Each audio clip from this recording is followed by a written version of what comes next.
Hello and a very warm welcome back to the garden. So one of the biggest roadblocks gardeners can face, especially at this time of year and with everything going on, is not enough compost. So in this video I'm going to show you how to garden without compost and also how to best make use of the compost that you have left. Now in terms of compost alternatives, these should only be seen as a short-term fix because I believe you should prioritize making your own compost. So if you aren't making enough, towards the end of the video I'm going to give you some tips to help you increase your compost production. As I mentioned, these should just be short-term fixes, but the good news is that you have plenty of choice. But firstly, you need to take stock of your current compost levels. So have a look at how much you have, and if there is still a bit left, it's vital that you prioritize this just for your seeds and your seedlings, because this is the most important part of a plant's journey. Right at the beginning, you've got to nourish it so it grows a strong, healthy root system. Now there's one really easy way of making that little bit of compost go a lot further, and that's actually by mixing it with either some topsoil or some used compost. So perhaps you grew potatoes in containers last year and you've tipped out the containers, and yes, you won't want to plant a new crop into it, but what you could do is mix some fresh compost in with that old compost or perhaps a topsoil. So aim for a ratio of around 1 part good compost to 3 or 4 parts bad compost or topsoil, and this is going to be a perfectly adequate seed starting mix. Something that you might be wanting to do with compost at this time of year is mulching your perennials with it to ensure spring and summer gluts, and this is a red currant that I propagated probably when I was 12 or 13 years old. But for the time being, you can really get by just by using some wood chip and mulching it with wood chip instead, because the great thing about perennials is that they aren't super nutrient hungry.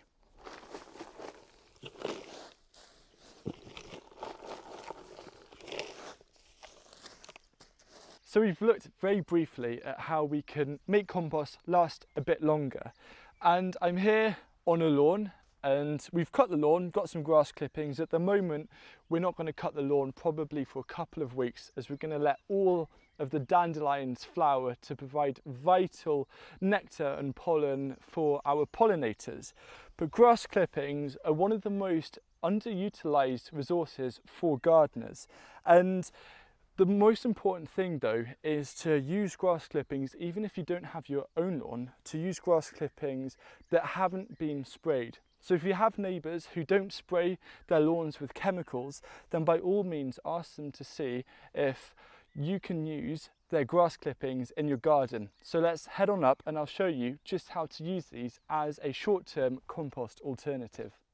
Before I apply the grass clippings, I'm just giving this area around the broad beans a very quick hoe, just to get rid of any weeds so I don't have to come back to them later on, and having the recent rain has made them pop out to say hello.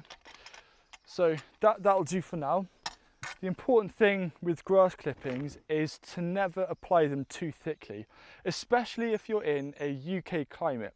This is because firstly, if you apply them too thickly, it makes excellent slug habitat for slugs to hide underneath. The other thing though that happens if you apply too thickly is that underneath it'll form a thick sludge that can also smell, and it just isn't too nice to have in the garden. So what you should do instead is grab a bit and just spread it lightly, just forming a very light layer around the soil like this. And you want to do this preferably kind of early in the morning on a hot sunny day, because what's going to happen is the sun is going to come down, help these wilt, and with that wilting they're going to break down. And I always find that if you put organic matter on the surface of the soil, it's going to decompose a lot faster than putting it straight into the compost bin. And grass clippings being high in nitrogen are just going to help add nitrogen to this bed, and also some other nutrients as well, but something that is just really quick and easy to do. And with grass being such a productive crop, you could do this, I'd say, perhaps once a month or even twice a month during spring and summer, and adding just these little bits is all going to add up and contribute to being able to get by for a season without any compost. Now I'm going to show you something else that you can apply in a similar way to your garden beds. Apart from grass clippings, there are two other things that you can also add as a light mulch to help add nutrients to the soil. The first, a wood ash, and the second is used coffee grounds. And this is something that I actually go into some detail in my book, Grow Food for Free, because the hardest part getting started growing food for free is access to compost. So these two things working together, as well with grass clippings, work really well. So firstly is wood ash. You can see here that there are actually little bits of charcoal. This is just, I'm just leaving it in, and I'm going to apply it because this charcoal, if you break it up, can act as biochar. So it will soak up all of the nutrients and then provide a slow release of nutrients over the next few years and help keep your soil nice and fertile. Wood ash is high in potassium primarily, but it also has a respectable amount of phosphorus, both super useful for plant growth, all-round plant growth. Now the thing missing though is nitrogen, and that is where your used coffee grounds come in. A lot of people say that you can't use coffee grounds because they're high in acid or high acidity, but the thing is, when you brew them and then you get the used coffee grounds after, a lot of the acidity has gone, so I really wouldn't worry at all. I think the easiest way to apply this is to actually mix them both together, and then once you've mixed them nicely, it's almost like you're baking a chocolate brownie or something, is get quite low, and just around the plants you want to add a mulch of it, and it doesn't need to be too much. And again, I'd say just apply this once a month, and this is all going to really contribute.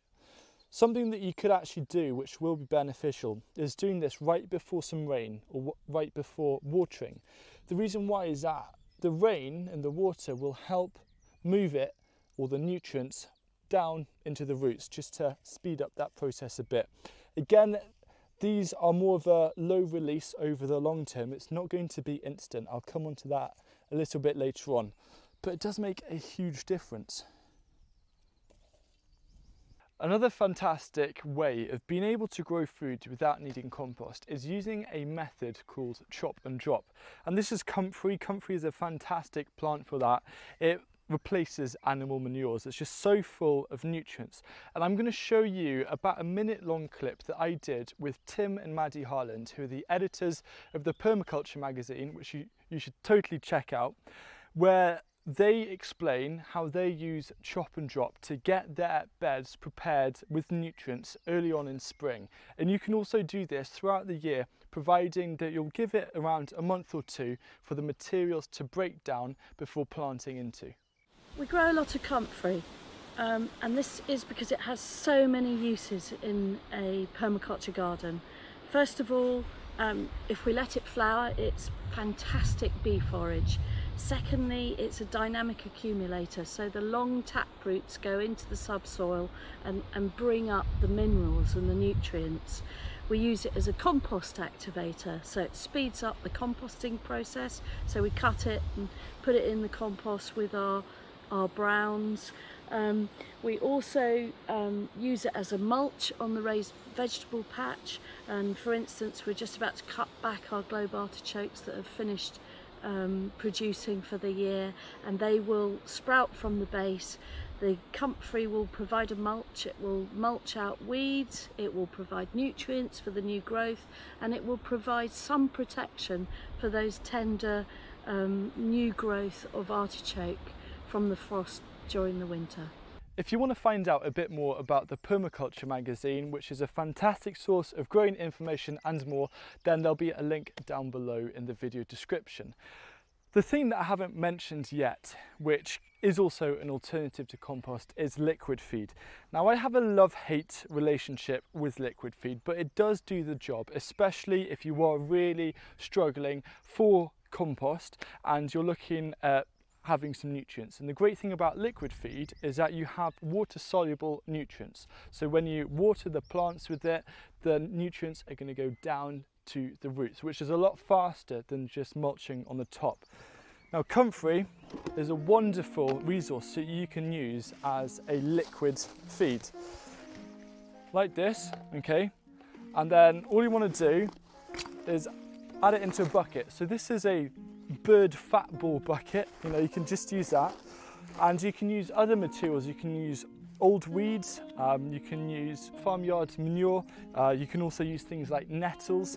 Just add them in, kind of fill it up near the top of the bucket. And then what you'll do is you'll fill this with water and put the lid on, and then you're going to leave it for around 2 or 3 weeks. Open the lid, it's going to stink, but then strain it either through some old clothing or something and collect the liquid, and then dilute that liquid around 1 part liquid feed to 10 or 12 parts water, and water your plants as normal. And it's a great way of being able to get by, particularly if you're growing food in containers. We've looked at a few alternatives on how we can get by with growing food without needing compost. But the most important thing I need you to take away is to have the idea of diversity, because it's not good to just use one of those methods for the whole year. For example, just using grass clippings, as this is going to create a nutrient imbalance. Nature thrives on diversity, and the same thing needs to be applied in your garden when it comes to looking at soil health. So the most important thing is to use a little and often approach of a range of different ways of adding nutrients into the ground. Now, for me, the most important thing to ensure long-term resilience of the garden is by investing more of your time and energy into producing and creating more homemade compost. Compost is the currency of the garden. It's so important, and being able to create diverse compost to then add into your garden is huge, and not needing to rely on external sources so much. So if you have a small garden and you've used it all up for growing, I would greatly consider removing or sacrificing a bit of your growing space so you can add another compost bin or 2. And you can grow, up compost bins, you can add hanging planters, you can still grow on them, but what you create inside the bin makes all the difference. Now, a really easy way of being able to source more materials, because sometimes the hardest part is filling them up, is just getting your neighbours involved. Get them to save all of their cardboard, newspaper, vegetable scraps, even give them a bucket and collect it maybe once a week, add it to your compost bin, and very quickly you'll see those compost bins fill up, and within a year you'll suddenly find yourself with a lot more compost to play with. The final thing that you could do is to consider investing in bulk compost. This is municipal compost, and it's pretty good stuff actually. The great thing about bulk compost is that it's a lot cheaper than buying bags of compost. So for me, this is 10mm screened, not 25mm, 10mm is what you want. A tonne costs around £40, and yes, there is a bit of delivery, but if you group together as a load of you, as say the gardeners on your street, and invest in getting a load of compost in one go, it does become hugely economical, and you could keep this somewhere as an emergency supply. So once every other bit of your compost piles and homemade compost has been used up, you know that you've got this emergency bank of compost to use. Now, if you want to find out a little bit more on this subject, there's a video which I do recommend. It's an old video, but it's one where I talk about a 4-base system on creating your own homemade compost, and also another much older video about how you can grow food in a bit more detail using grass and hay.